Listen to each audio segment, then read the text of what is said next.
I asked you guys in my Discord to give me chess strategies to help me win more games, and these are some of the ideas that I got. So just be prepared because some of these strategies made me want to resign from my life.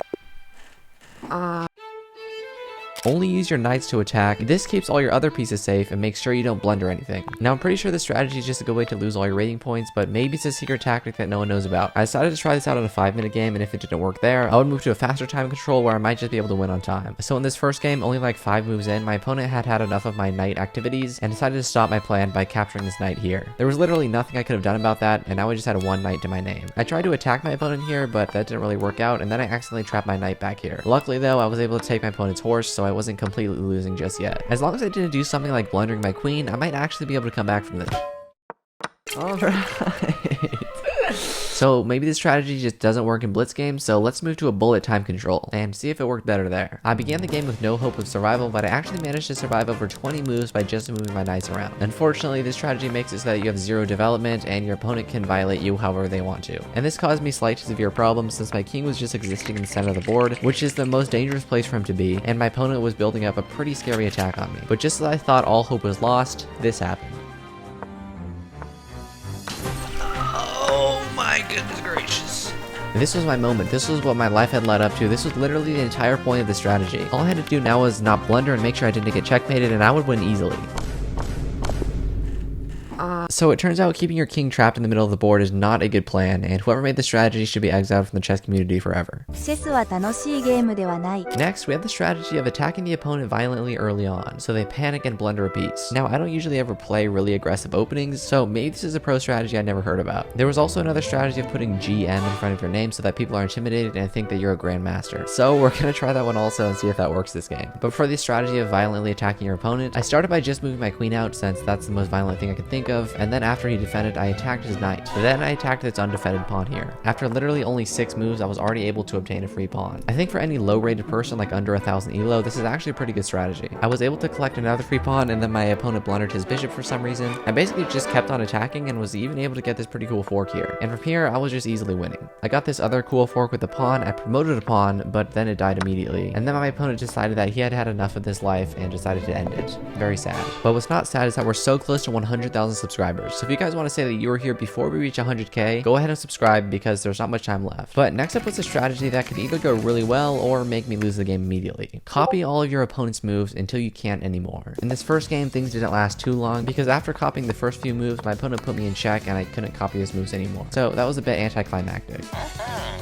But in our next game is where things started to get exciting. We started with d4, d5, c4, c5. And here's where things could go seriously wrong, like if my opponent put me in check with his queen or something. But luckily he didn't, and our plan could go forward. I think my opponent was confused here on what I was doing exactly because he took a while to think about his next move. But luckily I didn't have to waste any time thinking about my moves because I already knew exactly what I would be doing. 10 moves in, we finally got our first capture, and our plan was still going pretty well. But on move 15, disaster struck because he en passanted my pawn here, and since I couldn't do the same thing, I now had to think for myself and make my own moves. Starting off with violently sneezing. But I just traded off our queens and got this pretty cool tactic where he would either lose his knight or his rook. And we got a free tower out of that situation. Now we just needed to get the second tower and I would be pretty happy. But anyways, I just continued to play normally. I was up a lot of elixir here, so there wasn't much my opponent could really do. I even promoted a pawn somehow. It did die immediately though, but my opponent was not having a good time and decided life was not worth living any longer. Alright, that kind of worked though. I think that strategy gets a 7 out of 10. If everything goes right, it can actually be good, but no good players are ever going to do this. And while that challenge could actually work, this next one I did not have a lot of hope for. Let half of your time run out in a bullet game, then start moving quickly so your opponent panics and plays worse. Then they start blundering and you could easily win the game. Now I'm pretty sure that there's less than a 0% chance that this strategy actually works in a real game, but I wanted to try it out anyway. And while we wait for my time to run out to 30 seconds, I don't think this Grand Master thing in front of my name does anything for me, but I can't change it back now because I have to keep it for 90 days apparently, so that's an L scam. But now that I had let half my time run out, I could finally play the game. Now apparently this tactic is supposed to make my opponent move faster to exploit my low time, and this will make them play worse moves. Now, I also am gonna have to play fast in order not to lose, so I don't know what's stopping me from making bad moves also, but I guess we'll just worry about that later. It didn't really seem like my opponent was panicking too much here and actually ended up just losing a pawn. But I did manage to come back by getting this guy's rook. Now all I needed to do was get the second tower and everything would be fine. But here's where things were getting a little bit dangerous because now I only had 10 seconds to win the game and I was kind of stressed out in this predicament and was just violently pre-moving.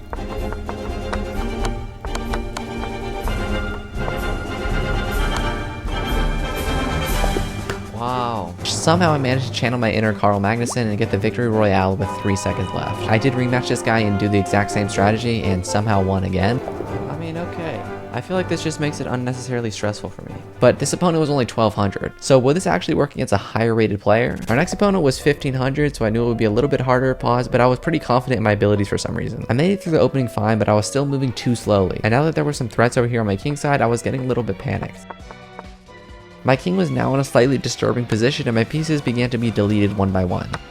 My time was running low, my pieces were running low, but this was a moment I prepared for my entire life, and this ended up happening.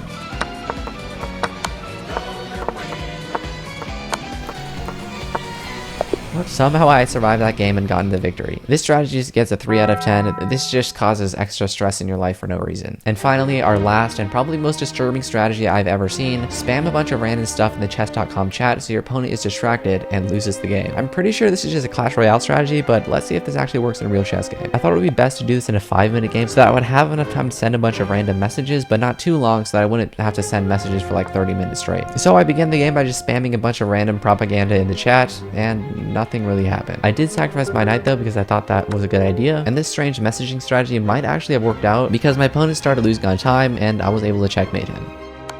Well. But to make sure I didn't just get lucky here, I decided to try this tactic in one more game, and after sending my first 2 messages, this guy actually replied. So now that I knew that he could see my messages, this plan might actually have a chance of working. And only 15 moves into the game, my opponent blundered a piece for absolutely no reason. I'm not sure if that was because of my genius strategy or just because he was 500 elo, but I'm going to give this idea a 4 out of 10 because it may or may not go against the chess.com's terms of service.